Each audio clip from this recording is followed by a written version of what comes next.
औज़ुबिल्लाहि मिनश्शैतानिर्रजीम बिस्मिल्लाहिर्रहमानिर्रहीम। शुरू अल्लाह के पाक नाम से जो बहुत मेहरबान निहायत रहम करने वाला है। अस्सलाम वालेकुम स्टूडेंट्स, आज का जो हमारा टॉपिक है केमिस्ट्री में वो हमारे पास है हाइड्रेशन एनर्जी। तो आइए हम देखते हैं कि हाइड्रेशन एनर्जी हमारे पास क्या होता है। तो इसके नाम से ज़ाहिर है हाइड्रेशन। हाइड्रेशन मीन्स इसके अंदर वाटर का कोई लेना देना है। तो हाइड्रेशन एनर्जी हमारे पास क्या होती है, तो इसकी डेफिनेशन से हम आगाज़ करते हैं।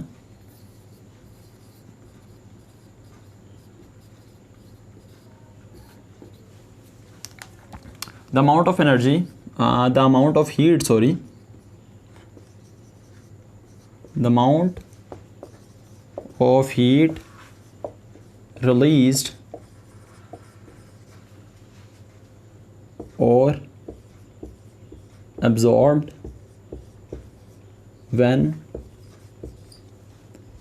1 mole of gaseous ion is added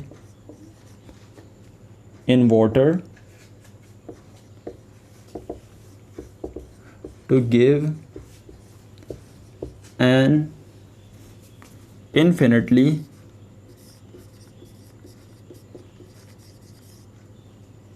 diluted solution is called hydration energy.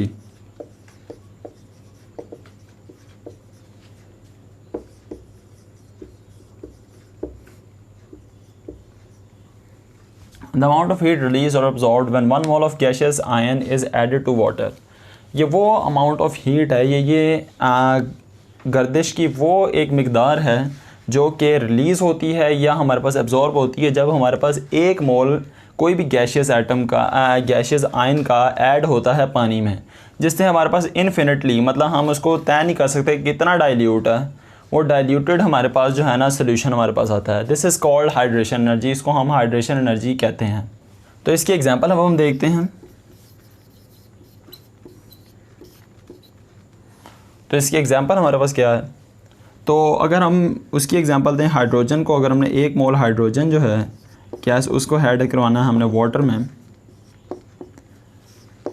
तो इस सूरत में हमारे पास H3O पॉजिटिव बनेगा, ठीक है।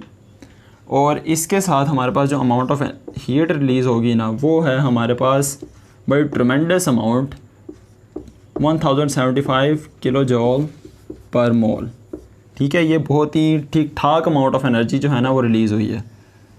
तो ये इसकी जो है वो हमारे पास हाइड्रेशन एनर्जी है।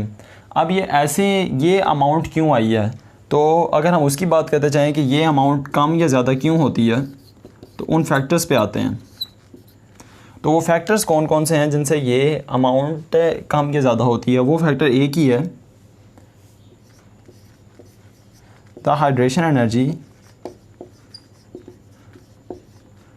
Depends highly upon the mass to charge ratio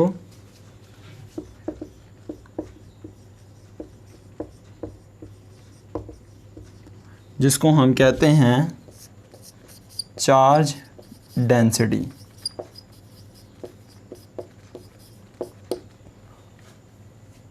और इससे क्या होता है, the greater the charge density, जितनी ही चार्ज डेंसिटी होगी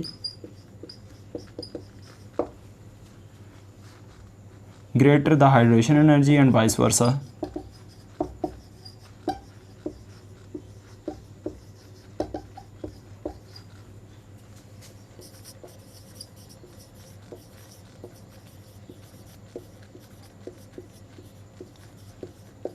जितनी हमारे पास चार्ज डेंसिटी ज़्यादा होगी या मास टू चार्ज रेशो ज़्यादा होगी, उतनी ही हमारे पास हाइड्रेशन एनर्जी भी ज़्यादा होगी।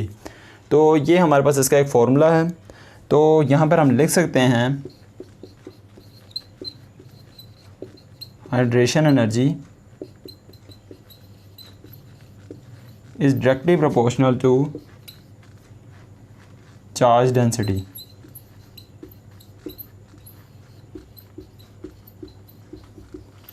अब इससे हमारे पास क्या क्या इफेक्ट आता है और इसके पीरियोडिक ट्रेंड्स क्या हैं, अब हम उनकी तरफ चलते हैं। तो स्टूडेंट्स अगर हम बुक में देखें ना, तो हमारे पास एक टेबल बनता है, टेबल बना हुआ है आपके पेज के राइट साइड पे। तो वो टेबल क्या है स्टूडेंट्स, उसके बारे में हम थोड़ा सा डिस्कस कर लेते हैं। तो उसके ऊपर कुछ एलिमेंट्स के नाम लिखे हुए हैं और इधर उनकी हाइड्रेशन एनर्जी लिखी हुई है। तो शुरू हमारे पास हो रहा है लिथियम से, लिथियम के बाद सोडियम लिखा हुआ है, उसके बाद पोटेशियम, देन इसी तरह चलते जाते हैं मैग्नीशियम, कैल्शियम, एलुमिनियम, और उसके बाद फिर हमारे पास हैलोजन शुरू हो जाते हैं, fluorine, chlorine, bromine and iodine. तो इनके अंदर हमारे पास क्या डिफरेंस है वो हीट एनर्जी का, ये भी हमारे पास इसी टेबल में बताया गया है। तो हम ऊपर से शुरू करें तो हमारे पास लिथियम की जो हाइड्रेशन एनर्जी है वो -499 है, सोडियम की हमारे पास 390 है, -305, then -1891, then -1462, then -4613, then again minus, ये सारी की सारी जो है हीट एनर्जी वो रिलीज़ ही हो रही है। फ्लोरीन की हमारे पास है 457, इसी तरह हमारे पास क्लोरीन की है 381, इसी तरह ब्रोमीन की हमारे पास है 351 एंड देन आयोडीन की हमारे पास है -307 फाइनली। तो ये हमारे पास इनकी कुछ आयोनाइजेशन एनर्जीज से लिखी हुई हैं। ये सारी की सारी आपने याद नहीं करनी है, लेकिन मैंने यहाँ पर लिख दिया है ताकि आपको आसानी रहे समझने में, क्योंकि आगे जो हम बात करने वाले हैं वो इसी टेबल से रिलेटेड है। तो कुछ एलिमेंट्स की हम बात करेंगे जो कि हमारे पास इस टेबल में से हम उठा के लिखेंगे। तो इसमें आप बात करने लगे हैं पीरियोडिक ट्रेंड्स की।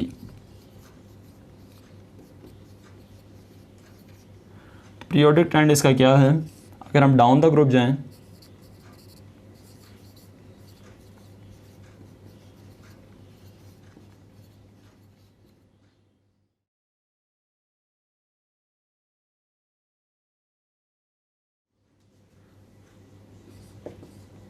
as we go down the group, the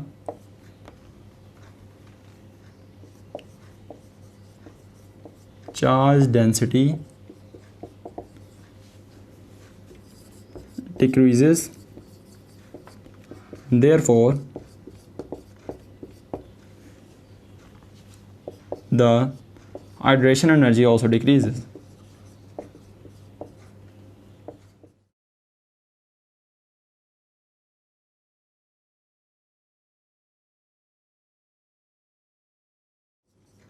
hydration energy हमारे पास वो भी डिक्रीज़ होती है। अगर हम इसकी एग्जांपल दें तो हम ग्रुप 1 की एग्जांपल देते हैं, सब ग्रुप 1A।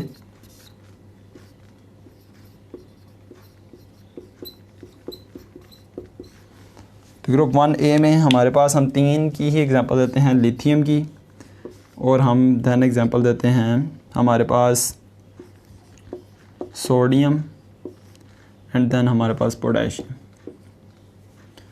तो लिथियम की हमारे पास वो लिखी हुई है आयनाइजेशन एनर्जी, वो हमारे पास है 499 किलो जॉल पर मोल। इसी तरह हमारे पास सोडियम की है -390 किलो जॉल पर मोल,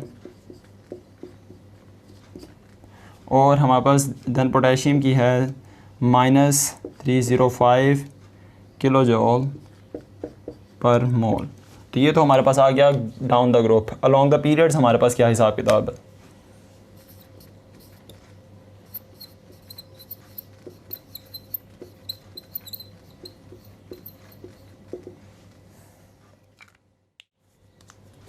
ये हमारे पास है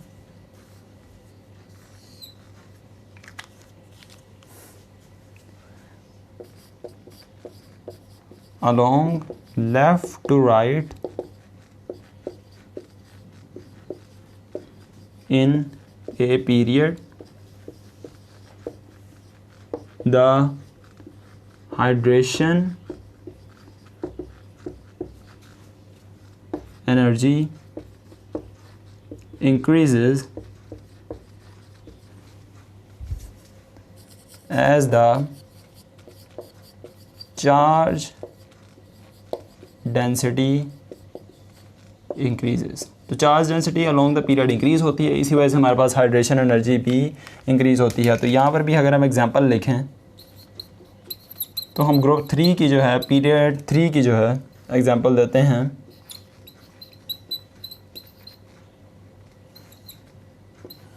पीरियड 3 की अगर हम यहाँ पर एग्जांपल दें तो वो हमारे पास आती है सोडियम, देन हमारे पास है मैग्नीशियम एंड देन हमारे पास है एलुमिनियम। हम 3 की एग्जांपल ही देंगे।